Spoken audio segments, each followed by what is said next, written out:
Chers compatriotes sénégalais, chers amis africains, je profite de cette occasion qui est la fête de la Tabaski pour vous saluer d'abord et vous souhaiter une très bonne fête de Tabaski. Certes, la Tabaski est une fête musulmane, mais elle transcende la communauté musulmane. Et au Sénégal, elle se fête de la même manière que Pâques, Noël et toutes les autres fêtes. La Tabaski et la Korité sont fêtées par tous les Sénégalais, quelle que soit leur obédience. Donc à tous les Sénégalais, musulmans comme chrétiens, à tous les Africains, je souhaite une très bonne fête de Tabaski. C'est une fête, et comme son nom l'indique, ça devait renvoyer à la joie, à la félicité, à la symbiose nationale. Mais malheureusement aujourd'hui, singulièrement ici en Casamance, il se trouve des familles qui ne peuvent pas fêter comme toutes les autres familles, pour la simple raison qu'elles sont encore dans un pays non consommé. Il se trouve des familles dont les enfants, les fils ont été lâchement assassinés lors de manifestations pacifiques. Des jeunes qui manifestaient sans armes, sans même des pierres, et bien après la manifestation d'ailleurs, ont été lâchement assassinés par les forces de défense et de sécurité commandées par le président Macky Sall lui-même. Il se trouve que ça devient assez répétitif en Casamance. De mars 2021 à aujourd'hui, 7 jeunes ont été assassinés parce que simplement ils manifestaient ici en Casamance. D'autres ont été torturés, malmenés. Il y en a un d'ailleurs qui vient de sortir de l'hôpital, il a été gravement torturé. Cela est inadmissible, il faut y mettre un terme. Mais au-delà, ce qui se passe, c'est cette stigmatisation des Casamancés. Et quand je parle de Casamancés, ça va au-delà d'une ethnie. C'est seuls les ignares qui ne connaissent pas la Casamance qui pensent que la Casamance rime avec une ethnie. Vous avez toutes les ethnies condensées ici en Casamance. Vous avez des quartiers entiers qui portent, qui ont été fondés par des ethnies qui sont venues du nord du pays, du centre du pays pour venir s'installer. La Casamance est la région la plus cosmopolite, particulièrement la région de Ziguinchor et la ville de Ziguinchor. Et cette stigmatisation des Casamancés se manifeste par un ciblage lors des arrestations dans les manifestations. Je ne parle même pas de la Casamance, mais à Dakar et ailleurs, où des forces de défense et de sécurité se permettent de traiter les ressortissants de la Casamance arrêtés dans les manifestations systématiquement de rebelles et de les malmener. Personne ne nous a de dénoncer ces pratiques. À tous ces moralisateurs qui profitent de ma sortie pour rier sur les médias et décréter des propos d'une extrême gravité, je leur dis, vos leçons, vous pouvez vous les garder. Je n'ai pas besoin de vos leçons. Si vous n'avez pas le courage de dénoncer ces dérives extrêmement graves et qui ont fini de créer un malaise général ici en Casamance, ayez au moins la pudeur de vous taire. Je n'ai pas de leçons à recevoir de vous. Nous dénoncerons, comme je l'aurais dénoncé si ça s'était passé dans une autre zone du Sénégal. Parce que mon ambition, moi, ce n'est pas de diriger la Casamance. Mon ambition, c'est d'être président de la République du Sénégal. Et je dirais à ces gens-là, personne ne peut me mettre en mal avec le Sénégal, parce que du brassage qui a prévalu à ma naissance, il ressort que je suis un citoyen sénégalais. Je suis aussi bien à l'aise dans le nord, au centre, au sud, parce que j'ai des parents éparpillés un peu partout. Je ne peux pas tenir un discours régionaliste. Ces pratiques que les Casamancés sont en tête du vivre, je les aurais dénoncées si elles considéraient, elles concernaient des Foutanké ou des Baol ou des Saloum Saloum, je les aurais dénoncées avec la même vigueur, sinon beaucoup plus de vigueur. Et aujourd'hui, je tiens à informer l'opinion de ce qui se passe réellement. Les familles ne peuvent toujours pas entrer en possession de la dépouille de leurs enfants. À Bignona, le procureur refuse de restituer le corps. Le corps est gardé par la gendarmerie. Et il refuse de donner le genre de mort. À Ziguinchor, ils ont prétendu avoir fait une autopsie pour conclure à une mort par arme blanche, par un objet contondant. Les familles ont souhaité faire la contre-expertise, ce que la loi leur permet. Les avocats ont retenu un expert qui se trouvait l'un des meilleurs de sa spécialité, chirurgien, médecin légiste et en même temps deuxième expert balistique au Sénégal. Parce que dans le cas d'espèce, le procureur peut librement choisir pour faire l'autopsie, la première autopsie, soit de saisir l'ordre des médecins ou de désigner lui-même. Mais quand il s'agit de contre-expertise, c'est la famille, par la voix de ses avocats, qui a le droit de choisir un expert. Et le procureur refuse cela. Il vient d'adresser un courrier au président de l'ordre des experts pour lui demander de désigner un autre expert, ce que nous n'accepterons pas. Ce procureur aujourd'hui a kidnappé les dépouilles mortelles. Les familles ne peuvent pas consommer le deuil. Lui, il est parti tranquillement passer sa tabaski à Dakar avec sa famille. C'est particulièrement injuste. Ces assassinats ciblés, ici, en Casamance, cette stigmatisation des Casamancés doit impérativement cesser et le seul responsable s'appelle Macky Sall. Voilà un homme qui n'a jamais digéré ses défaites en Casamance. Depuis sa défaite de 2019, il n'a pas mis les pieds ici. Pourtant, il fait le tour du Sénégal. Mais qu'à cela ne tienne, il est libre de le faire, mais qu'il arrête d'assassiner de jeunes Casamancés pour des manifestations pacifiques et non armées. Nous ne l'acceptons pas, nous le dénonçons, et je maintiens tout ce que j'ai dit. Macky Sall a un problème avec la Casamance. Que ça plaise ou pas, je le dis. Quand il arrêtera de stigmatiser les Casamancés et d'assassiner des manifestants, nous pourrons revoir ce jugement. Pour le moment, je le maintiens intégralement et entièrement. Et dire aussi que nous poursuivrons ces procédures. Les familles auront la patience qu'il faut cette année, cette fois-ci, jusqu'à ce que les contre-expertises soient faites et qu'il soit établi que ces jeunes ont été assassinés par des forces de défense et de sécurité qui n'avaient pas besoin de tirer sur des manifestations à main nue. Et que ce soit le point de départ pour que cela cesse, qu'on n'ait plus à utiliser ces méthodes nulle part dans le Sénégal et particulièrement ici, en Casamance.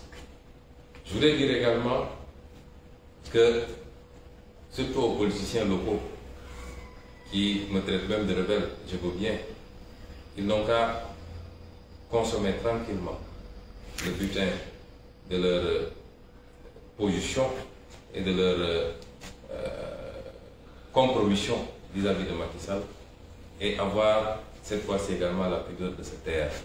Parce que quand vous êtes Casamancé, quand vous êtes Sénégalais tout court, quand des gens sont assassinés de manière froide et gratuite, vous n'avez même pas le courage de le dénoncer. Vous n'avez même pas le courage d'aller dire, d'aller présenter vos condoléances aux familles.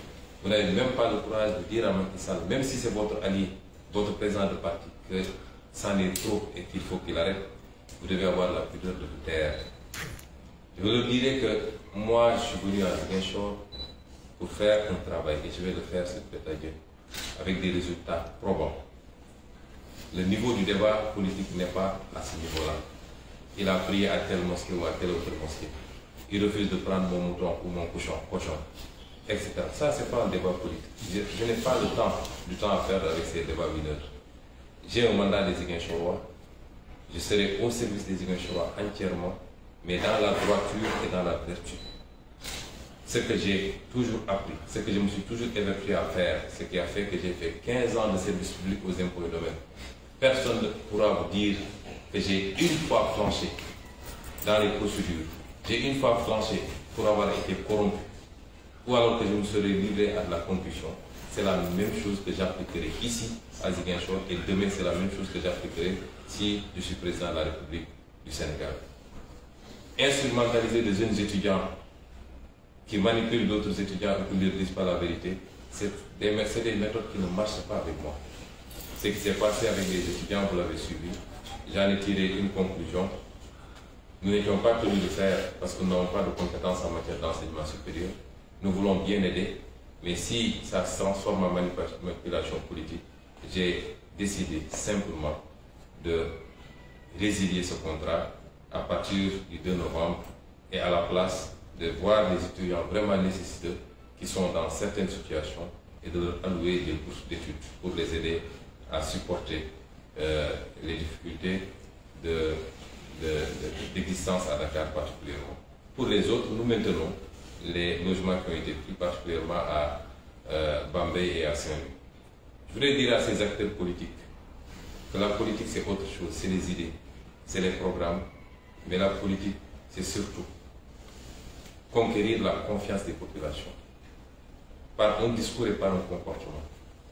Ce n'est pas en allant piller des caisses là-bas à partir des responsabilités qu'on occupe, venir distribuer de l'argent à gauche, à droite, qu'on va conquérir cette confiance des populations. S'ils ont du mal à suivre le rythme que nous leur imposons, cette autre façon de faire de la politique, je ne suis pas responsable, je suis désolé. Et les choses vont changer, ça va commencer ici, et s'il peut agir, ça va aller plus loin.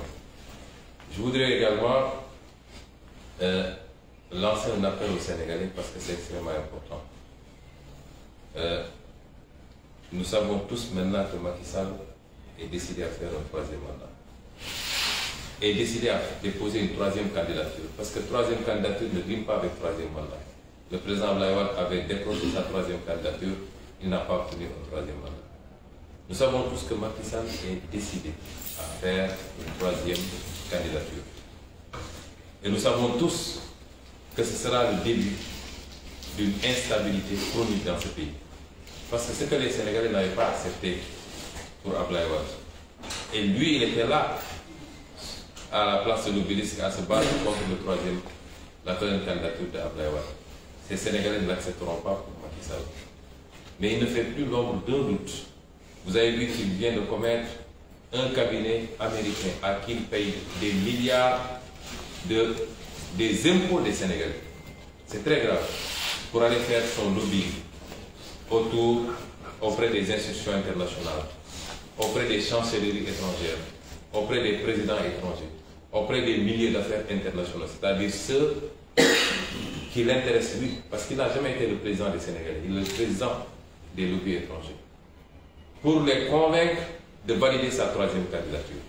Parce que dans son entendement, si ça passe au niveau international, les Sénégalais, ce n'est pas son problème. Il va faire marcher des chars sur des cadavres, mais il aura sa troisième candidature. Je dis que nous allons vers des lendemains extrêmement sombres. Et ces lendemains sont assombris par la boulimie du pouvoir de Macky Sall. Nous avons la possibilité de préserver le Sénégal, d'épargner le Sénégal de ses soubresauts.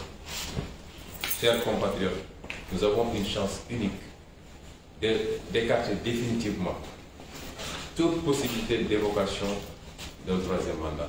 Ça passe par quoi? Ça passe par un vote massif le 31 juillet. Un vote massif en faveur de la coalition Yewwi Askan Wi et de l'intercoalition Yewwi Askan Wi Wallu. Parce que si Macky Sall perd l'Assemblée nationale, le débat du troisième mandat est derrière nous. Je veux que les Sénégalais en soient conscients et convaincus. S'il perd l'Assemblée nationale, on ne parlera plus du troisième mandat.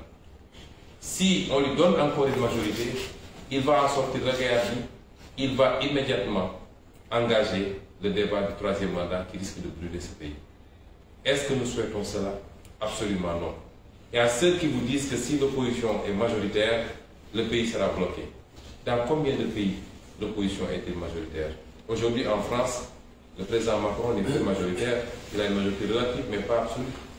Aux États-Unis, à toute élection de mi-mandat, à 90%, c'est l'opposition qui arrive majoritaire au Sénat et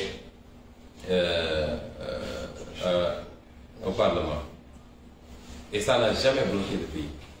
Si vous voulez aujourd'hui, au-delà de l'aspect stabilité du pays, si vous voulez également que nous commencions tous à travailler, à se réapproprier notre pays, à avoir toute la lumière qu'il faut sur la manière dont ce pays a été géré, particulièrement dans la gestion de nos ressources naturelles.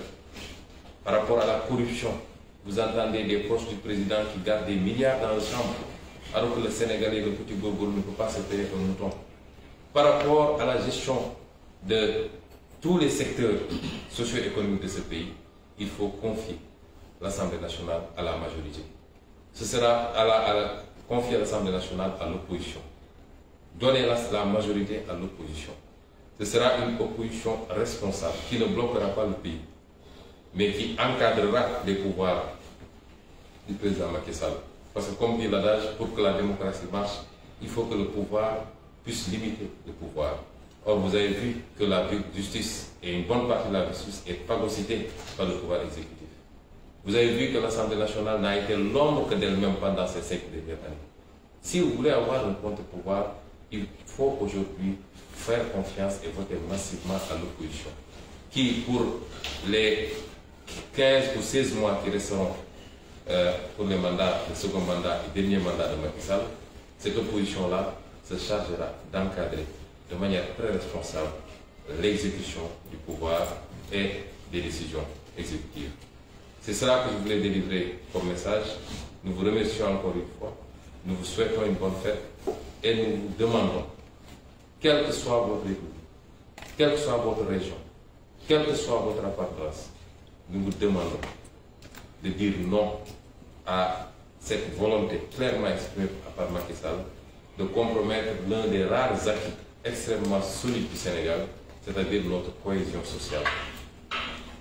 Disons non qu'on soit du nord, du centre ou du sud, qu'on vive au Sénégal ou à l'étranger, levons-nous comme un seul homme et disons stop à cette instrumentalisation des régions ou des ethnies pour faire de la politique.